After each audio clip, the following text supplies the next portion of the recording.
কবি হেলাল হাফিজের কাব্যগ্রন্থের কথা মনে আছে? যে জলে আগুন জ্বলে। ভাবছেন কিসের মধ্যে কি?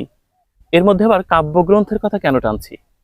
কবি এই সেন্টেন্সটি ব্যবহার করেছেন এক অর্থে, আর আমরা ব্যবহার করছি অন্য অর্থে। এই জলে আগুন লাগিয়ে দেওয়া উচিত।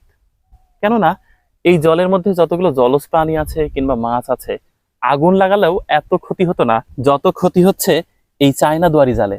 এটা বিভৎস এক দানবীয় মাছ ধরার জাল।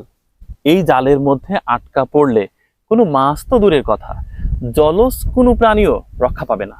দেখেন, সারা বাংলাদেশ সয়লাভ হয়ে গেছে। মাছ ধরা নিয়ন্ত্রণ আইন 1950 অনুযায়ী এটি অবৈধ তো বটেই, আর এর সবচেয়ে ভয়াবহ ব্যাপার কি জানেন?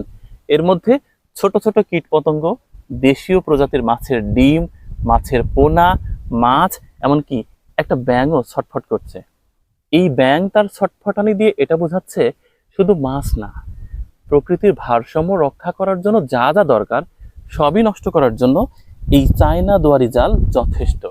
আমি জানি না এটা কিভাবে এই দেশে আসলো।